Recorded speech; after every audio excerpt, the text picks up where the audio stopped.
ಇಷ್ಟು ದಿನ ಕಾಂಗ್ರೆಸ್ನ ನಾಯಕರೆಲ್ಲ ಡಿಸಿಎಂ ವಿಚಾರಕ್ಕೆ ನೇರವಾಗಿ ಮಾತನಾಡ್ತಾ ಇದ್ರು. ಹೆಚ್ಚುವರಿ ಡಿಸಿಎಂ ಬೇಕೇ ಬೇಕು ಅನ್ನುವಂಥ ವಾದವನ್ನು ಬೇಡಿಕೆಯನ್ನು ಮಂಡಿಸಿದ್ರು. ಆದರೆ ಈಗ ಕಹಾನಿ ಮೇ ಟ್ವಿಸ್ಟ್ ಅನ್ನುವಂತೆ ಈಗ ಮುಖ್ಯಮಂತ್ರಿ ಬದಲಾವಣೆಯ ಕೂಗನೆ ಈಗ ಜೋರಾಗಿ ಕೇಳಿಬರ್ತಾ ಇದೆ. ಅದರಲ್ಲೂ ಕೂಡ ರಾಜ್ಯದ ಸ್ವಾಮೀಜಿಯೊಬ್ಬರು ನೇರವಾಗಿ ಸಿದ್ದರಾಮಯ್ಯನವ್ರಿಗೆ ಹೈಕಮಾಂಡ್ ಯಾವ ಮಾತನ್ನು ಆಡೋದಕ್ಕೆ ನೇರವಾಗಿ ಸಾಧ್ಯ ಇಲ್ವೋ ಅಂಥ ಮಾತನ್ನೇ ವೇದಿಕೆಯಲ್ಲೇ ಹೇಳಿಬಿಟ್ರು. ಮುಖ್ಯಮಂತ್ರಿಗಳೇ, ನೀವು ನಿಮ್ಮ CM ಕುರ್ಚಿ ಬಿಟ್ಟುಬಿಡಿ, DK ಶಿವಕುಮಾರ್ ಅವರಿಗೆ ಮುಖ್ಯಮಂತ್ರಿ ಮಾಡಿ ಅನ್ನುವಂಥ ಮಾತು ಈಗ ರಾಜಕೀಯದಲ್ಲಿ ದೊಡ್ಡ ಸಂಚಲನವನ್ನು ಸೃಷ್ಟಿ ಮಾಡ್ತಾ ಇದೆ. ಹಾಗಾದರೆ ಈ ಕಹಾನಿ ಯಾವ ರೀತಿ ಆಗಿದೆ, ಈಗ ರಾಜಕೀಯವಾಗಿ ಯಾವ ತಿರುವನ್ನು ಪಡೆದುಕೊಳ್ಳುತ್ತೆ ನೋಡೋಣ ಬನ್ನಿ. ಸಿದ್ದರಾಮಯ್ಯ ಎಂಬ ಹೆಸರಿನ ನಾನು ಕರ್ನಾಟಕ ರಾಜ್ಯದ ಮುಖ್ಯಮಂತ್ರಿಯಾಗಿ ಸಿದ್ದರಾಮಯ್ಯನವರು ಹೀಗೆ ಮುಖ್ಯಮಂತ್ರಿಯಾಗಿ ಪ್ರಮಾಣ ವಚನ ಸ್ವೀಕರಿಸಿ 1 ವರ್ಷ ಕಳೆಯುವಷ್ಟರಲ್ಲಿ ಆ ವ್ಯಕ್ತಿ ರಾಜಕೀಯ ಬಾಂಬ್ ಸಿಡಿಸಿದ್ದಾರೆ.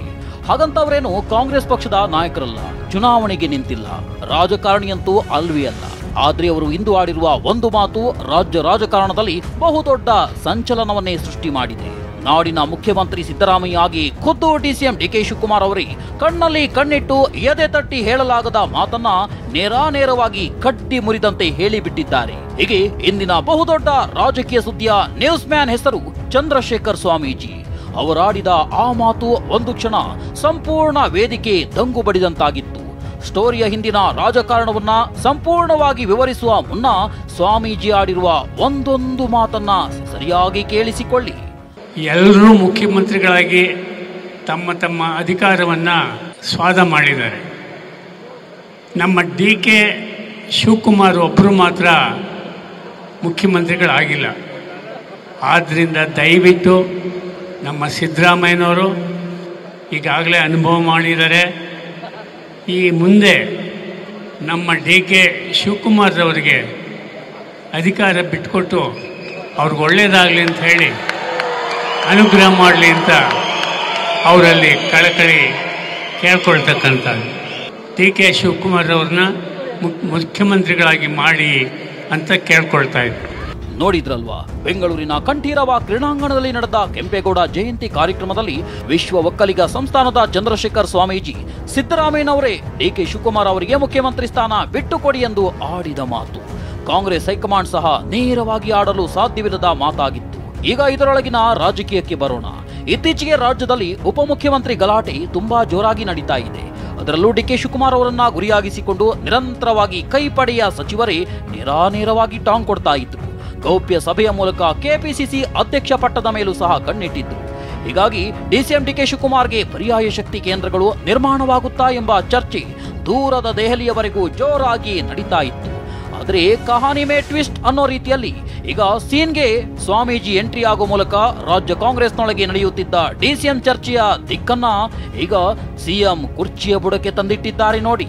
ಅಲ್ಲಿಗೆ ಯಾರು ಊಹಿಸದ, ಯಾರು ನಿರೀಕ್ಷಿಸದ ದಾಳವೊಂದು ಕಾಂಗ್ರೆಸ್ ಮನೆಯೊಳಗಡೆ ಪಗಡೆ ಆಟದಲ್ಲಿ ಉರುಳಿ ಬಿದ್ದಿದೆ.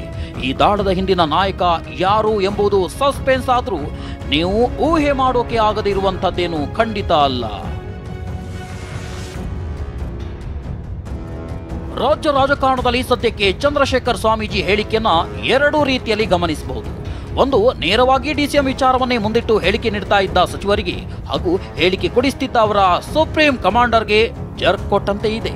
ಅಲ್ಲಿಗೆ DCM ಹೇಳಿಕೆಯಿಂದಲೇ ಕೇಂದ್ರೀಕೃತವಾಗಿದ್ದ ಎಲ್ಲರ ಗಮನ ಈಗ ನೇರವಾಗಿ CM ಬದಲಾವಣೆಯ ಡಿಬೇಟ್ಗೆ ಜಂಪ್ ಆಗುವಂತಾಗಿದೆ. ಇನ್ನೊಂದೆಡೆ ಇದುವರೆಗೂ ಚರ್ಚೆಯಾಗದ ಮುಖ್ಯಮಂತ್ರಿ ಬದಲಾವಣೆ ಎಂಬ ವಿಷಯವನ್ನ ಸಮುದಾಯದ ಸ್ವಾಮೀಜಿ ಪ್ರಸ್ತಾಪಿಸುವ ಮೂಲಕ ಹೊಸದೊಂದು ಬೆಳವಣಿಗೆಗೆ ವೇದಿಕೆ ಈಗಿನಿಂದಲೇ ಸಜ್ಜುಗೊಳಿಸಿದಂತಿದೆ. ಹೀಗಾಗಿ ಸ್ವಾಮೀಜಿಯ ಈ ಹೇಳಿಕೆ ಸದ್ಯಕ್ಕೆ ಕೇವಲ ಹೆಡ್ಲೈನ್ಗೆ ಸೀಮಿತ ಅಂತ ಅನಿಸಿದ್ರೂ ಸಹ ಮುಂದಿನ ದಿನಗಳಲ್ಲಿ ಇದರ ಆಳ ಅಗಲ ಖಂಡಿತ ರಾಜಕೀಯ ಕಂಪನಗಳನ್ನ ಸೃಷ್ಟಿಸಬಲ್ಲವು. ಇದರ ಅರಿವಾಗಿಯೇ ಈಗ KN ರಾಜಣ್ಣ ಸ್ವಾಮೀಜಿ ಹೇಳಿಕೆಗೆ ನೇರ ಟಕ್ಕರ್ ಕೊಟ್ಟಿದ್ದಾರೆ. ಸ್ವಾಮೀಜಿ ತಮ್ಮ ಕುರ್ಚಿ ಬಿಟ್ಕೊಡ್ತಾರಾ ಮೊದಲು ಅನ್ನುವ ಮೂಲಕ ಸಿದ್ದರಾಮಯ್ಯ ಪರ ಬ್ಯಾಟ್ ಬೀಸಿದ್ದಾರೆ. ಕಾಂಗ್ರೆಸ್ ಹಿರಿಯ ನಾಯಕ ಶಾಮನೂರು ಶಿವಶಂಕರಪ್ಪ ಸ್ವಾಮೀಜಿ ಹೇಳಿದ್ರೆ ಆಗುತ್ತಾ ಅಂತ ಪ್ರಶ್ನೆ ಮಾಡಿದ್ದಾರೆ. ಯಾರು ಬಿಟ್ಕೊಡಕ್ ಹೋಗ್ತಾರೆ ನಡೀಲಿ, ಅವ್ರು ಕೇಳಿದ ಕ್ಷಣಕ್ಕೆ ಬಿಡಕ್ಕಾಗ್ತಿತ್ತ? ಈಗ ಅವ್ರ ಸ್ವಾಮಿಗಳ ಜಾಗ ಬಿಟ್ಕೊಡ್ಲಪ್ಪ, ನನಗೆ ನಾನೇ ಸ್ವಾಮಿ ಆಗ್ಬಿಡ್ತೀನಿ, ಬಿಟ್ಕೊಡ್ತಾರೆ ಕೇಳಿ. ಸುಮ್ಮನೆ ಅವೆಲ್ಲ ಆಗೋವಂಥದ್ದು ಹೇಳಿದ್ರೆ ನಡೀತದೆ. ಆಗದಿರೋ ಈಗ ಸ್ವಾಮಿಗಳು ನಾಳೆಯಿಂದ ನಾನು ಬೇಕಾದ್ರೆ ಕಾವಿ ಬಟ್ಟೆ ಹಾಕೊಂಡು ತಂದು ಬಿಟ್ಕೊಡ್ತಾರಾ? ಅವರು ಬಿಟ್ಕೊಡಲ್ಲ, ಇವರು ಬಿಟ್ಕೊಡಲ್ಲ. ನಡೀರಿ. ಅವರಿಗೆ ಅವರ ಅಭಿಪ್ರಾಯವನ್ನು ಅವರು ವೇದಿಕೆ ಮೇಲೆ ಹೇಳಿರ್ಬೋದು. ಆದರೆ ಒಬ್ಬ ಮುಖ್ಯಮಂತ್ರಿಯನ್ನು ಆಯ್ಕೆ ಮಾಡಬೇಕಾದ್ರೆ ಒಂದು ರಾಜಕೀಯ ಪಕ್ಷದಲ್ಲಿ ಅದಕ್ಕೆ ಆದಂಥ ನೀತಿ ನಿಯಮಗಳಿದ್ದಾವೆ. ಒಬ್ಬರು ಸ್ವಾಮೀಜಿ ಹೇಳ್ತಾರೆ ಅಂತ ಹೇಳಿದರೆ ಯಾವುದು ಕೂಡ ಆ ರೀತಿ ನಡೆಯೋದಿಲ್ಲ. ಅವರ ಅಭಿಪ್ರಾಯವನ್ನು ಅವ್ರು ಹೇಳಿರ್ಬೋದು ಅಷ್ಟೇ. ಇನ್ನು ಸ್ವಾಮೀಜಿಯ ಹೇಳಿಕೆ ರಾಜಕೀಯ ಚಾಣಾಕ್ಷ ಸಿಎಂ ಸಿದ್ದರಾಮಯ್ಯರನ್ನ ಅವಕ್ಕಾಗಿಸಿದ್ದು ಸುಳ್ಳಲ್ಲ.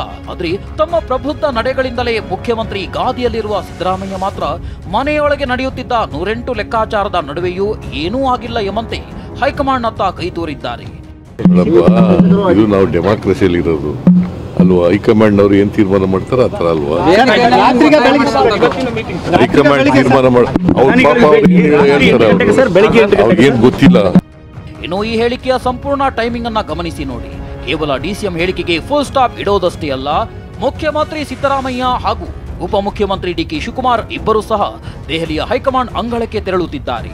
ಹೀಗಾಗಿ ಅತ್ತ ಕಡೆಯಿಂದ ಡಿಸಿಎಂ ಅಸ್ತ್ರ ಬಿಟ್ರೆ ಇನ್ನೊಂದು ಕಡೆಯಿಂದ ಸಿಎಂ ಬದಲಾವಣೆ ಅಸ್ತ್ರ ಪ್ರಯೋಗಿಸಬಹುದು ಎಂಬುದರ ಮುನ್ಸೂಚನೆಯಂತಾರೆ ಪೊಲಿಟಿಕಲ್ ಪಂಡಿತರು.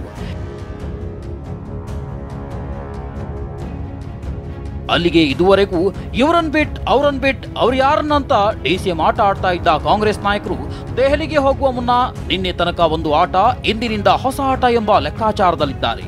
ಒಂದು ವಿಷಯ ಬರೆದಿಟ್ಕೊಳ್ಳಿ, ಚಂದ್ರಶೇಖರ್ ಸ್ವಾಮೀಜಿ ನೀಡಿರುವ ಹೇಳಿಕೆ ಬರೀ ಹೇಳಿಕೆಯಲ್ಲ, ಅದೊಂದು ಹೊಸ ರಾಜಕೀಯ ಆಟದ ಆರಂಭ ಅಷ್ಟೇ. ಪಿಕ್ಚರ್ ಅಭಿ ಬಾಕಿ ಹೇ. ಪ್ರಮೋದ್ ಜೊತೆ ಅನಿಲ್, TV9 ಬೆಂಗಳೂರು.